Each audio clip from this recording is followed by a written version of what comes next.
Hi friends, എല്ലാവർക്കും നമസ്തേ. നവാഗത എഴുത്തുകാരിൽ വളരെ പ്രശസ്തനായ ശ്രീ അഖിൽ പി ധർമ്മജൻ്റെ റാം കെയർ ഓഫ് ആനന്ദി എന്ന പുസ്തകത്തിൻ്റെ വായനാ അനുഭവം നിങ്ങളോട് പങ്കുവയ്ക്കാനാണ് ഞാൻ എത്തിയിരിക്കുന്നത്. കടുകട്ടി സാഹിത്യത്തിൻ്റെ ലവലേശമില്ലാതെ ഒരു സിനിമ കാണുന്ന ഫീലോടുകൂടി വായിച്ചു തീർക്കാൻ സാധിക്കുന്ന മനോഹരമായ ഒരു പുസ്തകം. തികച്ചും ആത്മകഥാസ്പർശമുള്ള ഈ പുസ്തകത്തിൽ നമ്മുടെ ആലപ്പുഴയിലെ ഒരു തീരദേശ ഗ്രാമത്തിൽ നിന്ന് കഥാനായകൻ ചെന്നൈ നഗരത്തിലേക്ക് എത്തിപ്പെടുകയാണ്. എന്നാൽ അവിടെ ഉണ്ടാകുന്ന ആകസ്മികമായ സംഭവങ്ങൾ അവൻ്റെ ജീവിതത്തെ ആകെ മാറ്റിമറിക്കുന്നു. അവൻ്റെ ആദ്യ പ്രണയം ചെന്നൈ നഗരത്തിൽ മുട്ടിടുന്നു. ആനന്ദിയാണ് അതിലെ ഏറ്റവും കേന്ദ്ര കഥാപാത്രം, കഥാനായിക.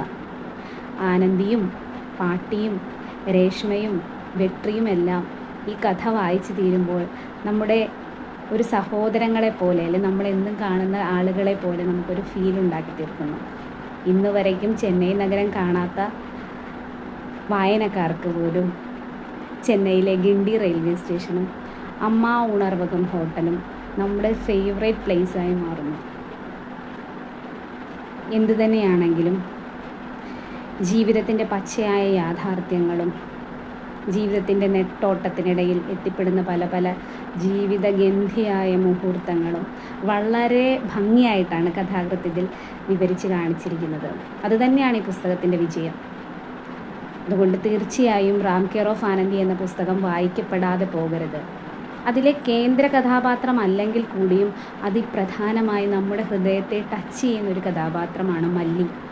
ട്രാൻസ്ജെൻഡർ വുമണായ മല്ലി ആ ഒരു ട്രാൻസ്ജെൻഡർ സമൂഹം നേരിടുന്ന ഒരു പ്രശ്നങ്ങളും സാമൂഹികമായിട്ട് അവർ നേരിടുന്ന എല്ലാ വിപത്തുകളുടെയും ഒരു ലാഞ്ചന മല്ലി എന്ന കഥാപാത്രം നമുക്ക് മുമ്പിൽ വരച്ച് കാണിച്ചു തരുന്നു.